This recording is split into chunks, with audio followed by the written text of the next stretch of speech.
Good morning, children. Hope all of you are well. Today I'll start a new chapter, chapter number 5, Adaptations in Plants. So let's begin. Habitat and adaptation. The earth has variety of plants.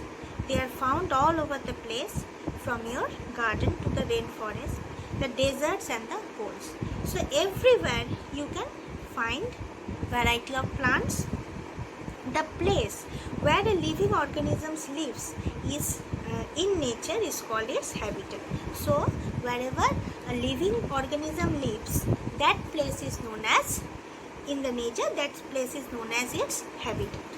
Organisms have certain features that suit to their natural surroundings.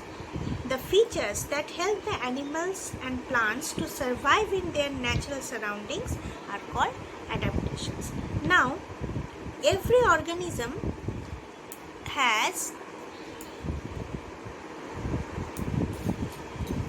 certain feature within themselves so that they can adjust with the environment. So this adjustment to survive in a particular environment is known as adaptation. Unlike animals, plants cannot move from one place to another. Therefore, it is very important for them to adapt to the environment in which they live. So, as plants cannot move from one place to another, so within themselves they make certain changes so that they can adapt with the environment. As we know, plants grow in different habitats. Based on their habitats, plants can be divided into two categories. And what are the categories? Terrestrial and aquatic. Now, terrestrial plants that grow on land are called terrestrial plants. They can be of various types. Plants growing in plains, this can be divided into two categories. Now, what do you mean by terrestrial plants? Terrestrial plants means plants that grow on land. They are known as terrestrial plants, and they can be of various types. What are those?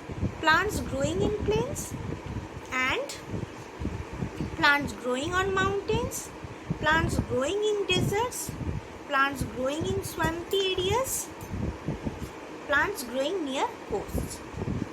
So, let us discuss about plants growing in plains.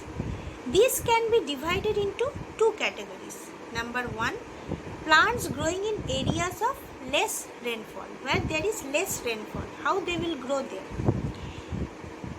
They may have several branches.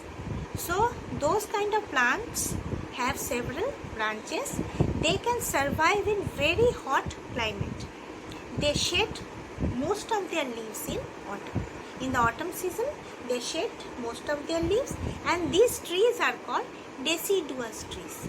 Such kind of trees are known as deciduous trees. Example: neem, peepal, gulmohar, banyan. These are the examples of deciduous trees. Next, plants growing in areas of heavy rainfall. So trees growing in these areas have many leaves. These plants have leaves that remain green almost all year round. Therefore, they are called evergreen trees. So, plants growing in areas of heavy rainfall, you can understand that there is no scarcity of water over there. That is why the plants, they will remain green throughout the year. So that is why they are known as evergreen leaves. Example: rubber tree, teak tree. Smaller plants like sugarcane and rice also grow here.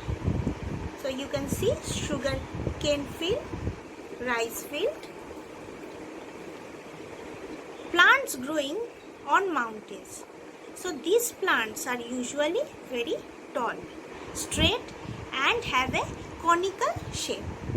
Like a cone, their shape is like a cone. Why they have like that?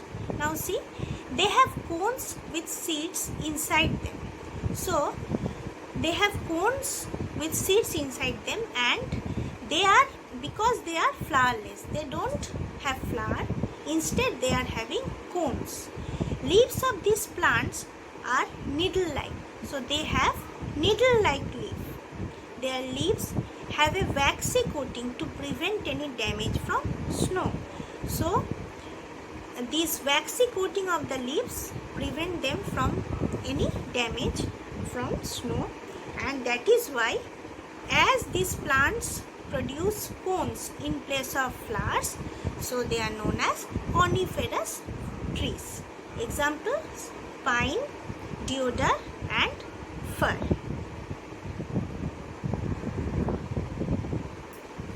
So what we have learned today? Plants growing in areas of less rainfall, they are known as deciduous trees.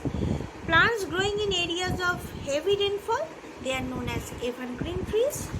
Plants growing on mountains, they are known as coniferous trees. So that's all for today, dear children.